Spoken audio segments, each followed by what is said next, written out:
Келе сабак.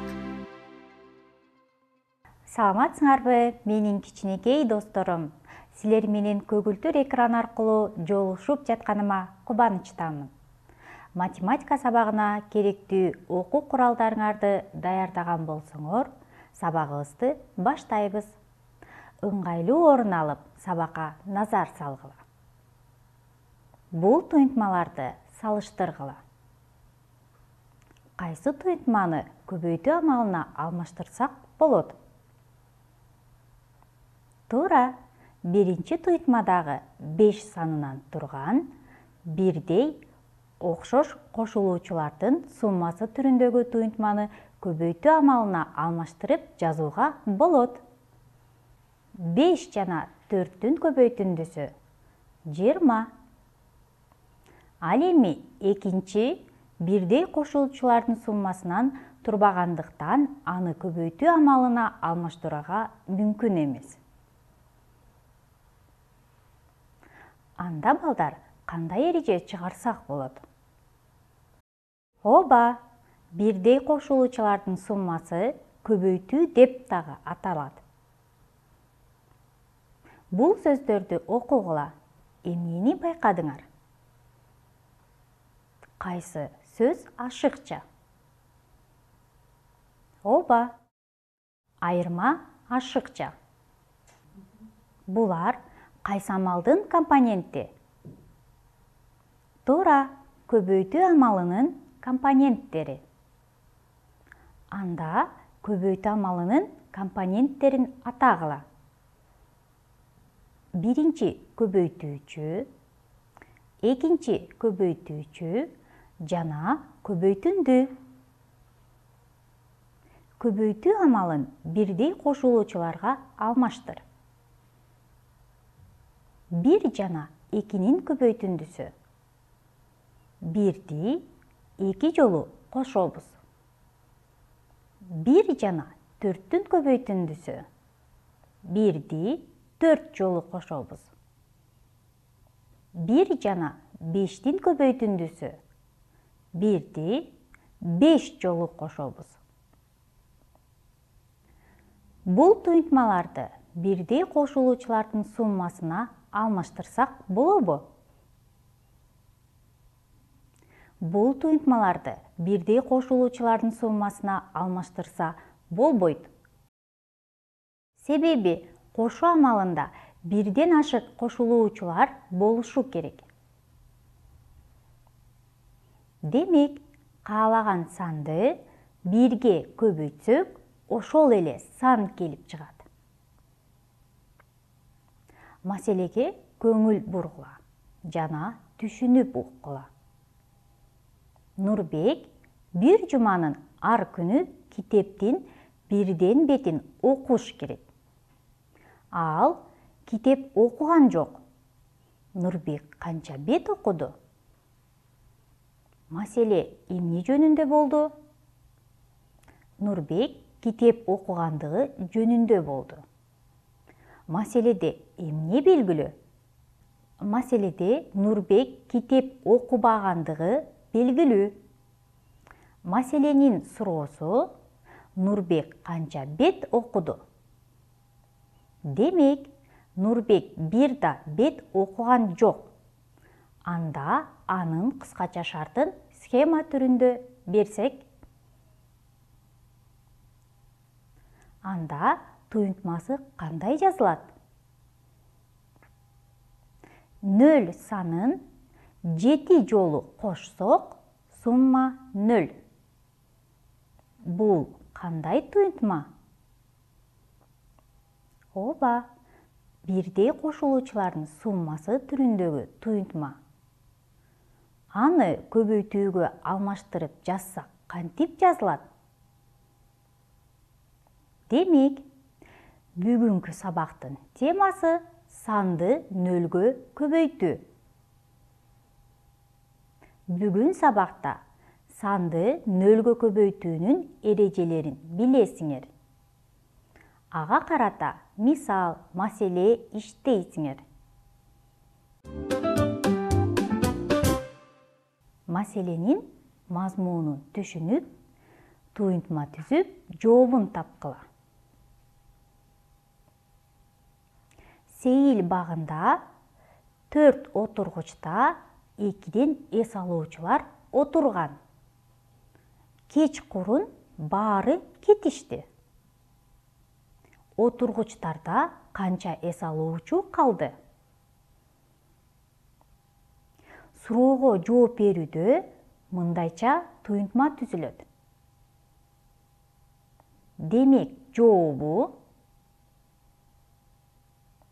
4 отургучта эс алуучу 0-гө барабар. Жогоруда иштелген маселелердин жообун табуудагы туйынтмаларды салыштыргыла. Эмнени байкадыңар? Каалаган санды 0-гө көбөйтсө, 0 саны келип чыгат. Бул эрежени дайыма эсиңерге сактап, кийинки тапшырмаларды аткарууда колдонгула. Булар кандай туйынтмалар?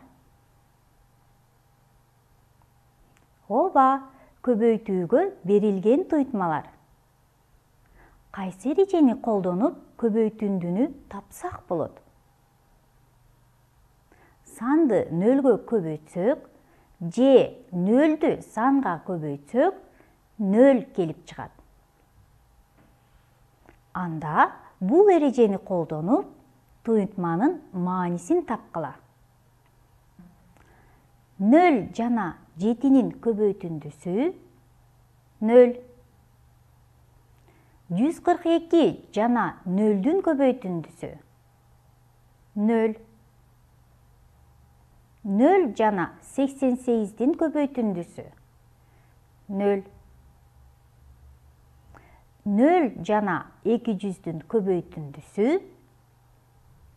0. Эмнени байкадыңар? Ооба, санды 0-гө көбөйтсө, көбөйтүндү 0 чыкты. Бул туйынтмаларды кошуу амалына алмаштырып жазгыла. Текшергиле. Демек, 0 жана 3-дүн көбөйтүндүсү 0-дү 3 жолу кошсок 0. 0-дү 6 жолу кошсок сумма 0. 0-дү 4 жолу кошсок сумма 0 чыкты.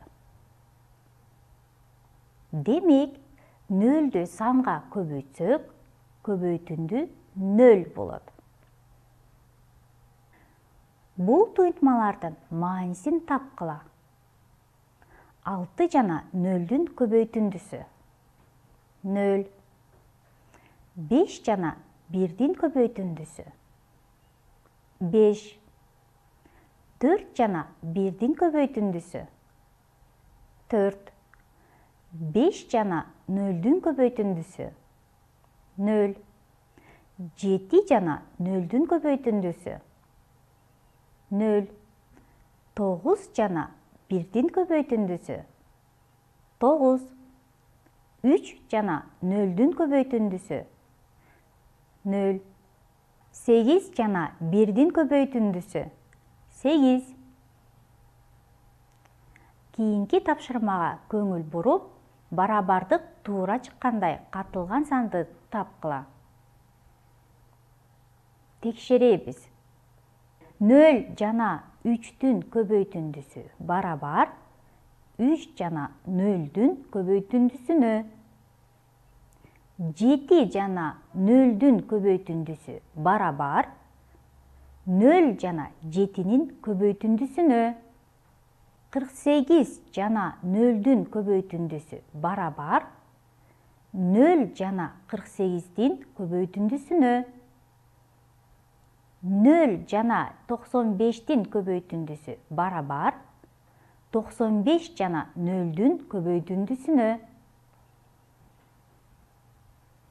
Бул туйынтмаларды салыштыргыла.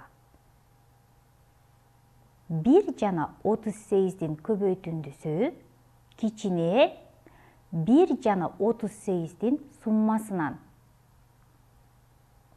0 жана 41-дин көбөйтүндүсү кичине 0 жана 41-дин суммасынан. 7 жана 4-түн көбөйтүндүсү чоң 7-ни 3 жолу кошкондун суммасынан. 6 жана 3-түн көбөйтүндүсү барабар 6-ны 3 жолу кошкондогу суммасына. Сүрөт боюнча туюнтма түз. Текшеребиз. Биринчи катарда 5 анар. Экинчи катарда дагы 5 анар. Эки катарда канча анар бар экендигин билиш үчүн эки катардагы анардын санын кошобуз. Демек, ар бир катарда 5тен анар болсо, суммасы 10. Эгерде көбөйтүү амалына алмаштырсак, 5ти 2ге көбөйтсөк, көбөйтүндү 10. Каркыралар асманда учуп баратышат. Алды жакта 8 каркыра, артында 8 каркыра, жана жанында 8 жаш каркыра учуп баратат. Жалпысынан канча каркыра учуп бара жатат? Маселенин кыскача шартын тегерекчелер менен түзүп жообун табабыз. Бул каркыра 8ден 3 катарда учкандыгын түшүндүрөт. Анын туюнтмасын түзсөк, 8ди 3 жолу кошсок, 24. Эми бул туюнтманы көбөйтүү амалына алмаштырсак, 8 көбөйтүү 3 деп жазабыз. Көбөйтүндү 24. Демек, жалпысынан 24 каркыра учуп баратат. Келгиле эми ой жүгүртүүгө берилген тапшырмага көңүл бургула. Канча тик бурчтук бар? Чогуу санайбыз. 1, 2, 3, 4, 5, 6, 7, 8, 9, 10, 11, 11 тик бурчтук бар. Туюнтманын маанисин тап. 10 жана 4-түн көбөйтүндүсү 40. 4 жана 2-нин көбөйтүндүсү 8. 6 жана 3-түн көбөйтүндүсү 18. 5 жана 5-тин көбөйтүндүсү 25. Сабакты бул тапшырмалар менен жыйынтыктайлы. Эсептегиле. 7 жана 0-дүн көбөйтүндүсү 0. 0 жана 258-дин көбөйтүндүсү 0. 12 жана 0-дүн көбөйтүндүсү 0. 0 жана 654-дүн көбөйтүндүсү 0. 0 жана 0-дүн көбөйтүндүсү 0. Демек, каалагандай санды 0-гө көбөйтсөк, 0 келип чыгат. Бул эрежени эсиңерден чыгарбай, туура колдонууну билгиле.